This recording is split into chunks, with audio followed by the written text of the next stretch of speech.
చేసిన కర్మలన్నిటికీ విముక్తి జరగాలి అంటే, కర్మ విమోచన జరగాలి అంటే యజ్ఞం చేయాలి. అలాగే ఈ యజ్ఞము ద్వారా మీరు ఏ ద్రవ్యాన్ని సమర్పణ చేస్తారో పరమాత్ముడికి, అగ్నిదేవుడు నేరుగా పరమాత్ముడికి చేరుస్తారు. మీరు చక్కెర పొంగలి నైవేద్యం పెడితే మరలా మీరే తింటారు, అరటి పళ్ళు మీరే తింటారు, అవునా? ఏ ద్రవ్యము పెట్టినా, ఏ పదార్థము పెట్టినా పరమాత్ముడికి మరలా అందరూ తీసుకుంటారు. అదే అగ్ని కార్యము చేయటం మూలాన అగ్నిదేవుడికి సమర్పణ చేసిన ద్రవ్యాలు ఏవైతే ఉంటాయో అవన్నీ కూడా అగ్నిదేవుడు నేరుగా భగవంతుడికి చేరుస్తాడు. ఇంద్రుడికి అలాగే దేవతలకు యజ్ఞములో హవిసు భాగము అని ఉంటుంది. ఏమిటిది? హవిసి భాగం. ఆ హవిసి భాగము ఒక్కొక్కరికి కొంత కొంత భాగాన్ని ఇస్తారు. అటువంటి దానికి మూల పురుషుడు ఇంద్రుడు. అటువంటి దేవతలకు కూడా ఈ యజ్ఞము చేయటం మూలాన సంతృప్తి కలిగి దేవతలు మన కామ్యార్థాలు ఏదైతే ఉంటాయో మానవుడికి ఆ కామ్యార్థాలన్నీ నెరవేరుస్తారు. మీకు లౌకికంగా చెప్తాను, మీకు అప్పుడే అర్థమవుతుంది, బాగా గ్రహించండి. ఈ ప్రాంతంలో ఒక సమస్య ఉంది. ఒక రోడ్డు అనుకుందాం, రోడ్డు బాగోలా. దానికి ఏం చేస్తారు? కౌన్సిలరో, సర్పంచో, అధికారి, ఎమ్మెల్యేనో, మంత్రికో ఒక లెటర్ రూపేణ రాసి వాళ్ళకి వేస్తారు. వాళ్ళు దూరంగా ఉంటే పోస్ట్ బాక్స్లో వేస్తారు, అవునా? పోస్ట్ బాక్స్లో వేస్తే ఆ పోస్ట్ మ్యాన్ వచ్చి ఆ ఉత్తరం తీసుకొని ఎక్కడికి చేర్చాలో అక్కడికి చేస్తారు.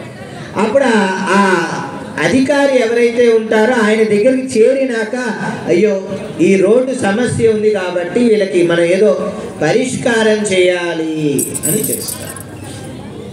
అలాగే ఇక్కడ హోమగుండము పోస్ట్ బాక్స్, హోమగుండము పోస్ట్ బాక్స్ మీ భాషలో. అలాగే అగ్నిదేవుడు పోస్ట్ మ్యాన్. మీరు వేసే ద్రవ్యం ఏదైతే ఉందో అది ఉత్తరం. మీరు వేసే ద్రవ్యం అగ్నాయ స్వాహ అగ్నాయ ఇదన్నమమ అంటే ఈ వస్తువు నాది కాదు. ఏంటిది? హోమగుండంలో వేసినాక ఈ వస్తువు ఎవరిది? నాది కాదు అని చెప్తున్నారు. శ్రీ మహాగణాధిపతయే ఇదన్నమమ ఈ వస్తువు ఎవరిది? నాది కాదు. ఎవరిది? గణపతిది. నవగ్రహాలకి చేస్తే నవగ్రహాలకి, లలితకు చేస్తే లలిత, దుర్గకు చేస్తే దుర్గకి, త్రిమూర్తులకు చేస్తే త్రిమూర్తులకు, త్రిమాతలకు చేస్తే త్రిమాతలకు. ఎవరికి అయితే ఆ ద్రవ్యాన్ని చేరుస్తామో వారి మంత్రము పూర్వకంగా చేయటం జరుగుతుంది.